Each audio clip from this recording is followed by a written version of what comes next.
여러분 안녕하십니까. 헌재가 거짓말하다가 딱 걸린 것으로 보입니다. 헌재가 국회한테 정청래한테 탄핵소추 사유에서 내란죄를 빼라고 권유한 적이 없다라고 얘기하고 있죠. 여러분들 들었을 겁니다. 그런데 제2차 변론 준비기일에서 이 국회 측이 뭐라고 말하냐면 저희에게 재판부에서 내란죄를 빼라고 권유하신 것으로 생각하는 바라고 말합니다. 아니 그러면 지금 그런 적도 없는데 헌재에서 권유한 적도 없는데 국회 측에서 나와가지고 거짓말로 빼라고 권유한 것으로 생각하는 바 이런 말을 합니까? 영상이 나왔어요. 빼박 증거가 나왔어요. 물론 두 가지 가능성이 있어요. 헌재는 그런 말을 한 적이 없는데 그냥 국회가 내피셜로 지멋대로 말했을 가능성. 헌재가 실제로 국회 측에다 소스를 줬을 가능성. 팁을 줬을 가능성. 근데 한번 생각해 보세요. 헌재가 아무 말도 안 했는데 국회가 나와가지고 정청래 측이 나와가지고 헌재가 하지도 않은 거를 그렇게 했다고 얘기합니까? 그리고 제2차 변론 준비기일에 정영식 재판관하고 이미선 재판관이 수명법관으로 나와 있는데 그럼 만약에 정청래가 헌재도 하지 않은 말을 갖다가 지멋대로 떠들면 아니 우리가 그렇게 한 적이 없는데요? 라고 스탑시키고 확인하고 가야 될 거 아닙니까? 그거 안 해요. 그럼 이거는 헌재가 어떤 식으로든 간에 그 두 사람이 아니라 하더라도 또 다른 사람이라 하더라도 또 이 두 사람이 어떤 식으로 하든 그런 어떤 언질이라든가 그런 어떤 팁이라든가 그런 거가 있었으니까 이렇게 중요한 이 내란죄를 뺀다는 게 얼마나 이게 중요한 겁니까? 이걸 빼고 나서도 소추 사실의 동일성이 인정될지 이걸 빼고 나서도 탄핵이 인용이 될지 이거 쉬운 게 아니거든요. 이걸 뺄 정도면은 국회 측에서 정청래하고 그 변호인단하고 엄청 상의를 해야 되는 거예요. 지금 40페이지가 이 탄핵소추서인데 이거를 빼면 남는 게 8쪽밖에 없어요.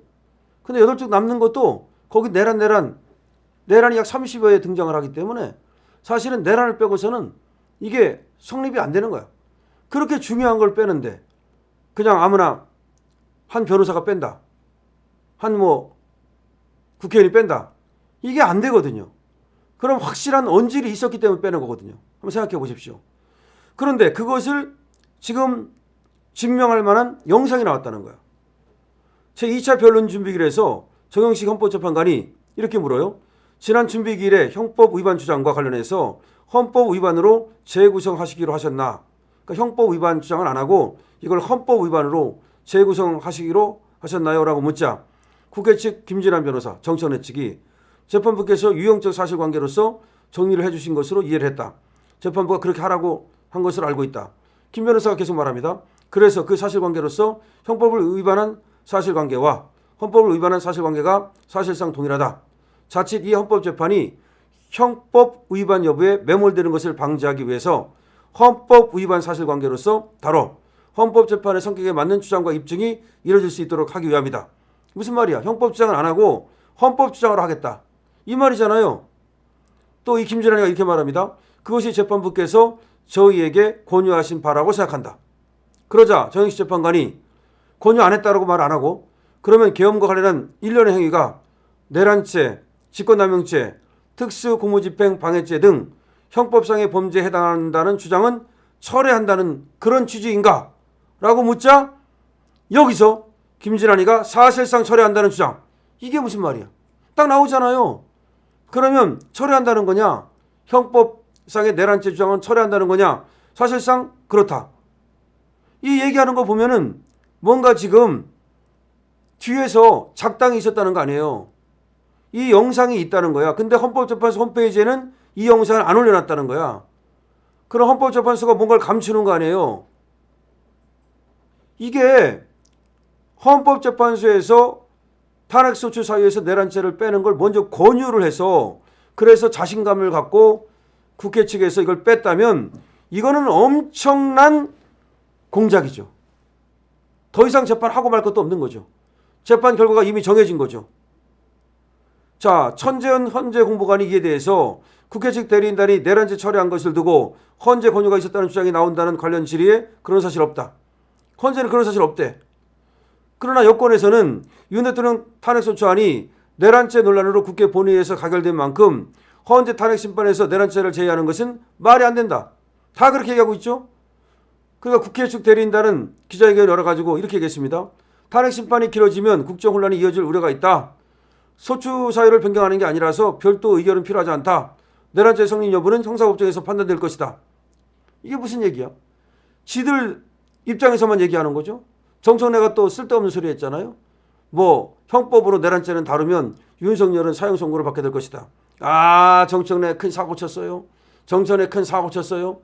정청래 이 사고 치는 바람에 보수가 대결집을 시작합니다. 자, 윤석열 대통령 측 대리인단은 이렇게 말했습니다. 탄핵 심판에서 내란죄 형법 위반 여부가 다뤄지지 않을 경우 헌재가 국회의 탄핵 소추를 각하해야 된다. 탄핵 소추 사유에서 내란죄를 처리한다는 것은 단순히 두 가지 소추 사유 중 한 가지가 처리되는 것이 아니라 무려 80%에 해당하는 탄핵 소추 사유 내용이 처리되는 것이다. 그렇습니다. 이렇게 된 거야. 그러면 결국은 이 사정을 쭉 보면 헌재가 거짓말하고 있을 가능성이 굉장히 많죠. 아니면 국회가 뭔가 헌재한테 슬쩍 누구한테 물어봤을 수가 있지. 8명 중에서. 그래놓고 나서는 야, 그거 빼도 돼. 어차피 시간 걸리니까. 왜 시간이 걸리면 안 되지? 아, 이재명 빨리 재판해야 되는데. 그 끝나야 이재명 참 재판 빨리 안 해야 되는데. 재판 빨리 하면 안 되는데. 윤석열이 빨리 재판하고 이재명은 늦춰야 되는데. 그 이재명 재판이 지금 윤석열 재판보다 빨리 끝나면 큰일 나니까. 윤석열 재판을 빨리 하기 위해서 그냥 내란죄는 빼고서 나머지 갖고도 해보자. 근데 헌법재판소에서 팁을 준 거지. 이것만 갖고도 된다. 지금 이렇게 된 거예요. 그랬을 가능성이 높은 거야. 헌재가 지금 새빨간 거짓말을 하고 있을 가능성이 있다. 이거 엄청나게 헌재한테는 이 재판의 공정성 여부를 처음부터 의심스럽게 하는 그런 사고가 터진 거죠. 물론 국회가 정청래 측에서 어떤 야로를 부리는 헌재가 그렇게 안 했는데 그런 어떤 공작을 할 가능성이 전혀 없는 건 아니에요.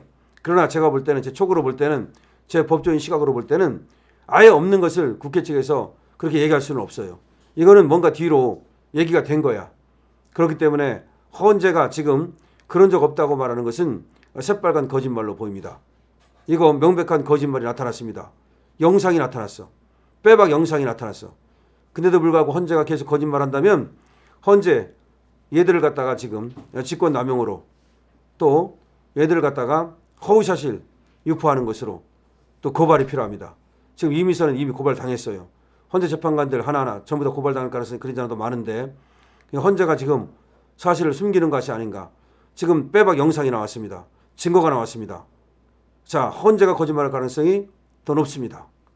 국회가 물론 거짓말할 가능성, 물론 정천에 전혀 없는 것은 아니지만 이 주고받은 이 대화를 보면은 뭔가 있다라는 느낌을 지울 수가 없죠.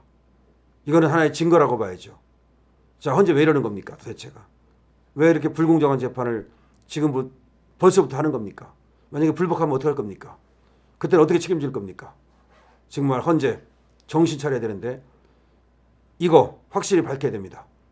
확실히 밝혀야 됩니다. 어떤 재판관이 누구한테 이런 권유를 했는지 이거부터 밝히는 게 더 중요합니다. 이거 밝히지 않으면 이거 밝히기 전에는 스탑해야 됩니다. 당연히 각하해야 되고 스탑해야 됩니다. 여러분 공유해 주시고 구독해 주십시오. 강신엽TV입니다.